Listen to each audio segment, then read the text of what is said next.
Глава 223. Генерал Пэй, произнес Селянь. Тот круг сдерживает сбежавших с горы Тунлу духов. И если он порвется, разразится третья волна поветрия ликов. Боюсь, что тогда в Поднебесной воцарится хаос, и все живое погрузится в пучину бедствий. Пэймин потер нос со словами: «Позвольте уточнить, вы не оставляете мне иного выбора?» «Разумеется, выбор есть», — ответил Цзюню. «Если повинуешься, я тебя отпущу. Если нет, я отпущу их». Их Сюаньцзи, Жунгуана и Кэмо, три демона, лежали в сторонке, сверкая зелеными словно от голода глазами. Нетрудно догадаться, что они сделают, стоит вернуть им способность двигаться. Задушат, исцарапают до смерти, проткнут острым мечом, раздавят кулаками.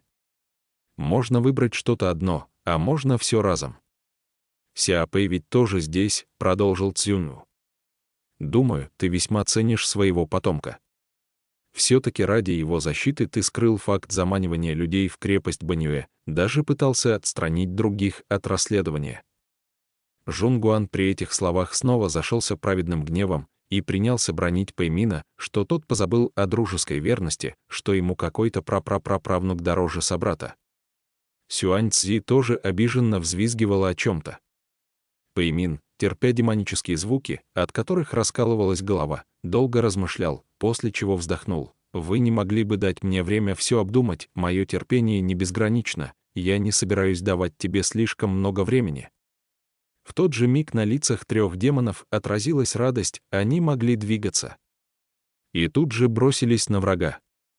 Ворота храма Мингуана захлопнулись, и Селянь услышал за ними неизвестно чьи крики и звуки чего-то рвущегося. Принц мгновенно переменился в лице и выкрикнул: «Генерал Пэй!» «Баньюэ!» Он хотел ворваться во дворец, но Цзюнь, по-прежнему держа Селяня за плечо, подтолкнул его в другую сторону, к другой части столицы бессмертных. Селянь то и дело оборачивался, но не мог ничего поделать. «Чего ты добиваешься?» В гневе выпалил он. «Следующий. Следующий. Что следующий?» Пройдя немного, они вновь остановились, и дыхание Селяня едва не замерло. Дворец Цинхуа, принадлежащий Лан Цинцу, Цзэжун тоже подошел сюда с противоположной стороны улицы, держа под мышкой Гуцзы. Он пребывал в приподнятом настроении, по всей видимости, только что потоптался ногами по дворцам всех сильнейших небожителей, чем был несказанно удовлетворен. «Зачем вы меня позвали?» — спросил демон. Выходит, Цзюнь увелел Цзэжуну прийти ко дворцу Тайхуа. Селяня посетило недоброе предчувствие, он грубо бросил: «Нечего тебе здесь делать, поди прочь». Лицо Цзэжуна сделалось таким недовольным, что казалось, он сейчас забрызжет Селяня слюной от негодования, но Цзюнь сказал: «Входи». И Цзэжун самодовольно усмехнулся: «Хе-хе, ты здесь ничего не решаешь». И надменно зашагал во дворец. В главном зале, заложив руки за спину, с мрачным лицом взад-вперед расхаживал Лан Цинцу. Едва заприметив Селяня и Цзюнь, он насторожился: «Зачем вы пришли?» А потом заметил за их спинами Цзэжуна, мгновенно изменился в лице и в ярости закричал: «Ты, Гуцзы!» От его рева съежился, но Цзэжун сейчас совершенно не боялся Лан Цинцу. Усевшись на пороге дворца и болтая ногами, он, не помня себя от самодовольства, заявил: «Сынок, не бойся». Затем ответил на вопрос: «Да, это я». «Лан Цинцу, ты ведь так долго пытался поймать меня, чтобы убить. А теперь сам оказался в моих руках». От гнева на тыльной стороне ладони Лан Цинцу вздулись вены. Как назло, он не мог ступить и шаг за порог своего дворца, поэтому в ярости повернулся к Селяню: «Твоих рук дело». Привел его, чтобы силу свою показать. «Нет», — возразил принц. «Пожалуйста, успокойся, я достаточно долго был спокоен, и никак не могу понять, что тут происходит». «Тайхуа», — заговорил Цзюнь, «если спустишься в столицу бессмертных и разорвешь людской круг, я отдам тебе на расправу твоего заклятого врага, лазурного демона, Цзэжуна». Цзэжун засмеялся, словно умалишенный. «Ха-ха-ха-ха, Лан Цинцу, ты юнаньский дуралей». «Чего? Что ты сказал? Отдашь меня ему на расправу?» Что это за разговоры? Он смеялся довольно долго, прежде чем до него дошел смысл слов Цзюньпу, и тогда Цзэжун подскочил со стула как ошпаренный. Что за шутки, отдать его на расправу Лан Цинцу? Он ведь умертвил всю семью Лан Цинцу, и тот наверняка порежет его на 10 000 кусочков, но Цзюньпу, не обращая на возмущение никакого внимания, спокойно продолжал: в противном случае я, напротив, отдам тебя на расправу лазурному демону, Цзэжуну. И к императорскому роду Юнань, погибшему от его рук, прибавится еще одна жизнь. Лицо Лан Цинцу сделалось еще более пугающим. «Погодите!»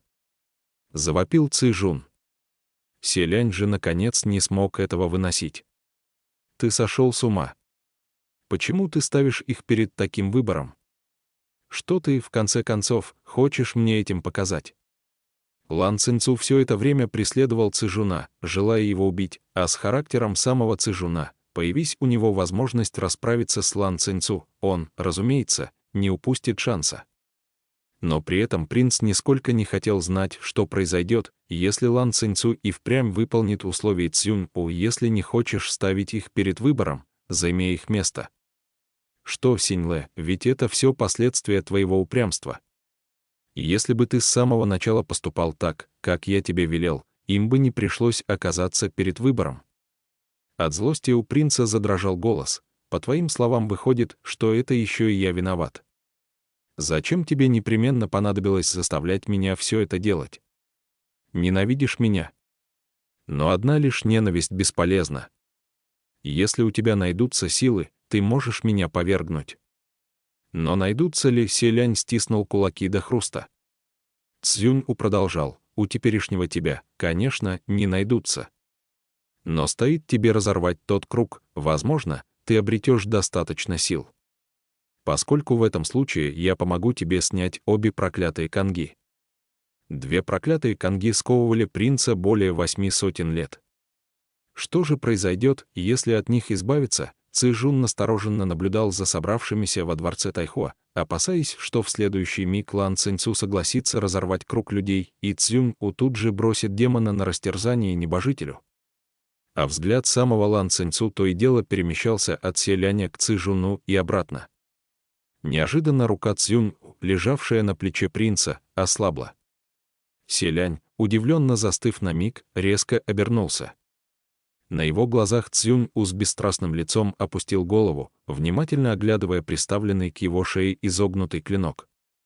Клинок Эмина. А за спиной Цзюньпу стоял Хуачен с недобрым взглядом, который суровым тоном произнес: «Убери свои лапы». «Сань Лан!» — вскрикнул принц. Хуачен все-таки раскрыл себя. Цзюньпу испустил легкий вздох и с улыбкой обратился к селяню: «Синьлэ, а тебе не занимать смелости, раз ты у меня под носом вздумал тайно связаться с князем демонов». Хуачен недовольно фыркнул, сам бы на себя в зеркало посмотрел. «Какое ты имеешь право так говорить?» Цзэжун, не успев усесться обратно на стул, подскочил снова, как громом пораженный. «ППП, паршивый пес Хуачен. Ты как сюда поднялся?» Селянь выхватил с пояса фансинь. Удар, и сковывающий Лан Цинцу барьер, оказался уничтожен. «Цинцу, беги!» Лан Цинцу же в порыве гнева мгновенно оказался возле Цзэжуна, одной рукой схватил демона, другой вынул из-за спины тяжелый меч, будто собираясь разрубить того на куски. Но тут вскочил Гуцзы, который закрыл Цзэжуна собой, раскинув руки в стороны, и закричал: не убивайте моего отца, в сторону!» Взревел Лан Цинцу. «В твоего отца вселился демон, и это больше не твой отец». Цзэжун неожиданно вскочил сам, схватил Гуцзы и взвизгнул: «Не приближайся. Предупреждаю, не смей подходить. Если сделаешь шаг, я загрызу ребенка. Выпотрошу его и сожру прямо у тебя на глазах». Лан Цинцу застыл на месте и в ярости выкрикнул: «Это же твой сын. Он тебя защищал, а ты используешь его в качестве щита». Гнусный подонок. Гуцзы в руках Цзэжуна глупо хлопал глазами, а тот бросил: «Он легко мне достался, родить еще одного не составит труда». Цзюньпу тихо произнес: «Ну раз так». От этих его слов Селянь инстинктивно почувствовал опасность, и опасение оправдалось. Вскоре снаружи послышались испуганные крики, огонь. Пожар, горим. Выбежав из дворца Тайхуа, Селянь увидел, что ночь над столицей бессмертных озарилась красным отблеском пламени, множество дворцов божеств погрузились в море огня. Селянь обернулся. «Зачем ты устроил пожар в столице бессмертных? Ведь все небесные чиновники до сих пор заперты, и к тому же их магические силы запечатаны. Если ничего не предпринять, они просто сгорят заживо в собственных дворцах, ему наплевать на других божеств», — заметил Хуачен. Пока Лан Цинцу не оправился от потрясения, Ци-Жун, воспользовавшись моментом, подхватил Гу Цзы под мышку и был таков. «Стой!» — крикнул вслед Лан Цинцу, но разве Ци-Жун стал бы слушаться? Цинцу обратился к нему Селянь. «Сначала нужно вызволить других небесных чиновников», тот непроизвольно бросил: «Да, наставник». И оба тут же застыли, но Лан Цинцу, глянув на Селяня, быстро выбежал прочь. Тем временем Хуачен убрал Эмина, приказал сотни тысяч бабочек задержать Цзюнь и схватил принца за руку. «Идем». Серебристые малютки закружились в бешеном танце, но и им не удастся долго сдерживать врага. Хуачен и Селянь быстро помчались по улице, пока Лан Цинцу уже одолел охранников и вызволил из дворцов многих небожителей. Все они высыпали на главную улицу столицы бессмертных, потрясенно переговариваясь, почему начался пожар. Кто устроил поджог, это необычное пламя, его просто так не затушить. Издалека еще слышалась брань Ци-Жуна на бегу: чтоб его, чтоб его, чтоб его, имел я его мать, Цзюнь-у, он совсем слетел с катушек, ведь я же еще здесь. Зачем поджигать собственные владения? Мать его, вот уж точно больной. Фэн Синь тоже выбежал из дворца Наньяна и теперь оглядывался по сторонам, будто в поисках кого-то. Му Цин рядом с ним спросил: «Как нам выбираться отсюда? Им не выбраться, улететь, раны у многих еще не затянулись, магические силы ограничены, улететь не получится, получается, пусть даже они смогли покинуть свои дворцы». Огненная стена заперла их в столице бессмертных. В тот момент все вдруг почувствовали, что под ними дрожит земля, и удивились еще сильнее. В чем дело? Землетрясение. Лан Цинцу возразил: «Как такое возможно? Это ведь столица бессмертных, она парит в небесах, откуда взяться землетрясению?» Но что же тогда? Тут все запнулись, и только спустя некоторое время один за другим вкинули руки, указывая куда-то перед собой. Кто-то пробормотал, что это такое. В свете огня, заполнившем небеса, на самом краю длинной улицы столицы бессмертных показалась огромная голова, взирающая на несколько сотен небесных чиновников, собравшихся здесь. Голова была поистине исполинской, в несколько раз больше целого Золотого дворца, и, к тому же, она улыбалась доброжелательной и миролюбивой улыбкой, которая в бескрайней ночи и красных всполохах огня казалась немного жуткой. Кто-то схватился за голову: «Мне все это привиделось». Какой огромный наследный принц! Это та самая громадная статуя. Она взлетела. Селянь и сам был изумлен. Ведь статуя осталась на горе Тунлу. К тому же, без его помощи она не смогла бы взлететь, а принц не отдавал ей такого приказа, да и магических сил у него не хватило бы.